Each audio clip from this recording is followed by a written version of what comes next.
आप देख रहे हैं ट्राइबल न्यूज, हमेशा सच के साथ। नमस्कार मित्रों, आप देख रहे हैं ट्राइबल न्यूज, जनजातीय वर्ग की आवाज। ट्राइबल न्यूज और पर्यावरण पोस्ट के साझा कार्यक्रम साक्षात्कार जो कि हमने लिया राजा रणविजय सिंह जुदेव जशपुर का। पहले भाग में आपने देखा कि उन्होंने कई विषयों पर हमसे खुलकर चर्चा की, जिसमें वनवासियों के साथ उनके तालमेल से लेकर नक्सल प्रभाव पर भी उन्होंने खुलकर चर्चा की। आज के दूसरे और अंतिम भाग में राजा रणविजय सिंह ने वनवासियों के संस्कृति को लेकर चर्चा की और उन्होंने कहा कि वे वनवासियों के प्रत्येक सांस्कृतिक आयोजन में जाकर उसमें हिस्सा लेते हैं। वहीं उन्होंने राम जी का उदाहरण देकर कहा कि वनवासियों के सहयोग से ही उन्होंने लंका विजय की थी। वहीं शबरी के झूठे बेर वाला प्रसंग भी वे बताना न भूलें। धर्मांतरण और मानव तस्करी पर जो केंद्र ने कानून बनाया है उसे भी सख्ती से लागू किया जाए, इस पर भी उन्होंने खुलकर चर्चा की।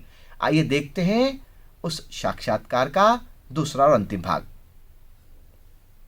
ठीक है, अगला सवाल में आप दिल्ली में हैं। दिल्ली में अक्सर आपने सुना होगा कि यहाँ की हवा सांस लेने लायक बची नहीं, इतना पोल्यूशन है। शहरों से धीरे धीरे ये पोल्यूशन बढ़ते बढ़ते गाँव की तरफ भी बढ़ रहा है, क्योंकि शहर दर शहर कवर करते करते जा रहा है। तो आपको क्या लगता है कि आने वाले समय में पोल्यूशन से बचाने के लिए शहरों के लिए क्या उपाय किए जा सकते हैं आपकी तरफ से?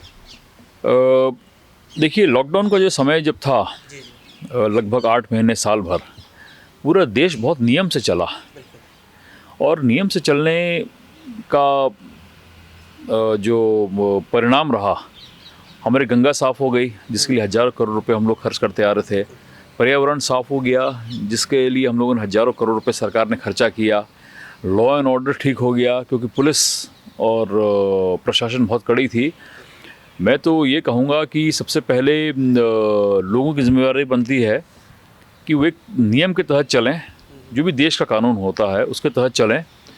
और मैं समझता हूँ कि अगर प्रशासन भी कड़ाई से अगर नियम का ईमानदारी के साथ पालन करेगी तो मैं समझता हूँ कि ये जो प्रदूषण की बात कर रहे हैं आप, या जो भी हरकतें होते हैं, सब वो एक तरीके से सब लाइंड अप हो जाएंगी। आपके आदिवासियों के त्यौहार में या हमारे किस त्यौहार में आपका पूरा घराना, राजघराना जो है उनके साथ सम्मिलित होता है, उन्हें इनवाइट करता है शायद से आपके घर में पूरे महल में? इसके बारे में कुछ बताइए ना, इस चर्चा बहुत होती है इस बात। हम लोगों का जो जशपुर रियासत रही है उसके बहुत सारे ऐसे त्यौहार रहे हैं जो हम लोग वनवासियों के साथ मिल के मनाते हैं। देश का एक बहुत बड़ा उदाहरण है, भगवान राम वनवासियों के साथ मिल के रहते थे। उन्होंने शबरी की बेर खाए, उन्होंने वनवासियों को लेकर लंका जीता और उसके चलते लोग दशहरा मनाते हैं और उसके बाद उनके अयोध्या आने के बाद लोग दिवाली भी मनाते हैं। हम लोग का भी जो प्रयास रहता है कि हम लोग के पूर्वजों ने, पुरखों ने जो स्थानीय लोगों के साथ मिलके, वनवासियों के साथ मिलके जो त्यौहार तय किए थे वो हम लोग उसको धूमधाम से अपने ज़िले में मनाते हैं, क्षेत्र मनाते हैं। और वो एक बहुत बड़ा कड़ी रहती है लोगों से जुड़ के रहने का। अच्छा, जैसे कि छत्तीसगढ़ पूरा एक तरीके से कहने की नक्सल प्रभावित इलाका है। कई ज़िले ऐसे हैं जो कि अभी तक बहुत खतरे के इलाके गिने जाते थे। तो क्या सरकारें इन नक्सल प्रभावित इलाकों को ख़त्म करने के लिए, नक्सलियों को मुख्य धारा से जोड़ने के लिए आपकी हिसाब से अच्छा प्रयास कर रहे हैं? देखिए, बिल्कुल केंद्र सरकार और प्रदेश सरकार दोनों अपने अपने स्तर पे, क्योंकि नक्सली एक बड़ी समस्या है सब जगह, उसको ख़त्म करने के लिए दोनों सरकारें अच्छा प्रयास कर रही हैं और मुझे लग रहा है कि प्रयास में काफ़ी सफल भी हो रहे हैं। और बस मैं आखिरी में एक बात और कहना चाहूँगा, जो प्रमुख बातें हैं जो वनवासी क्षेत्र में के बारे में है, और वो मैं समझता हूँ आप लोगों को भी इस पे बड़ा गौर करना चाहिए। और मैंने प्रधानमंत्री जी के सामने विषय उठाया भी था जब वो सांसदों की बैठक लेते थे, और मैं प्रधानमंत्री नरेंद्र मोदी जी को धन्यवाद भी देना चाहूँगा कि जो बातें मैंने उनके सामने रखी थी उस पर उन्होंने एक कानून भी बनाया। जो भी वनवासी क्षेत्र होते हैं वहाँ पर धर्मांतरण की भी मुद्दे सुनाई देते हैं। अब उसकी प्रामाणिकता प्रूव करने का अलग विषय है। दूसरी बात, ह्यूमन ट्रैफिकिंग जिसको मानव तस्करी बोलते हैं, वो बहुत ज़्यादा होती है। और मेरा जो मुख्य उद्देश्य है वनवासियों के बीच में काम करने का, वो मानव तस्करी को समाप्त करने का है।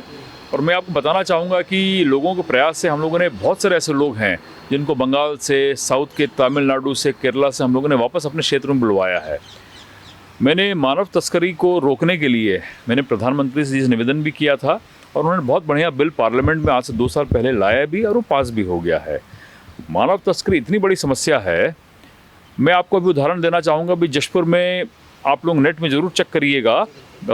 अभी कुछ समय पहले जो मीडिया वालों ने जो लिखा था, उसमें मध्य प्रदेश से कुछ लोग आए, जशपुर क्षेत्र में एक बालिका को उन्होंने किडनैप किया और उसको लगभग 7 बार बेचा उन्होंने। और आखिरी में ये पोजीशन हुई कि उस बालिका ने परेशान होकर आखिरी में जहाँ भी होगी, वो मेरे ख्याल से उत्तर प्रदेश के किसी एरिया में थी, ध्यान नहीं आ रहा मेरे को, वहाँ पर उसने आत्महत्या कर लिया। और उसके बाद पुलिस ने कार्रवाई करते हुए जो लोगों भी इसको 7 बार बेचने में लिप्त थे या उसका शारीरिक शोषण किया है, जैसे भी शोषण किया, मानसिक शोषण किया, परेशानी किया, उसको गिरफ्तार भी किया। तो इस प्रकार की बहुत सारी परेशानियाँ हैं जो शहर में रह के दिखाई नहीं देती है।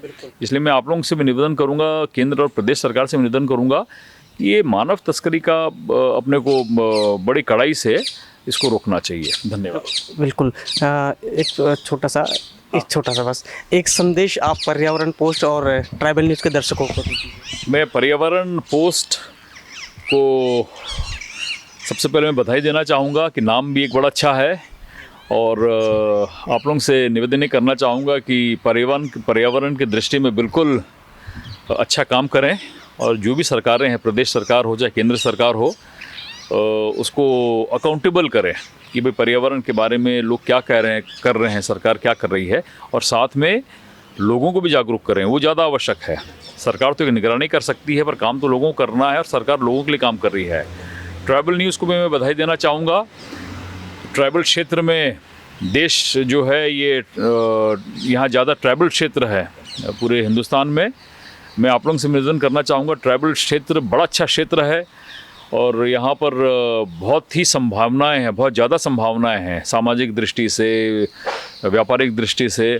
उसका ध्यान रखते हुए बिल्कुल ट्राइबल क्षेत्र में घूमें और जहाँ भी गड़बड़ियाँ दिखती हैं, चाहे कोई भी कर रहा हो, उसको बिल्कुल उजागर करें। धन्यवाद। बहुत बहुत धन्यवाद आप। नमस्कार।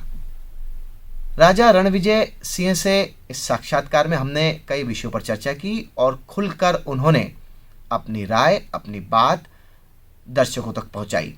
आप देखते रहिए ट्राइबल न्यूज़। धन्यवाद।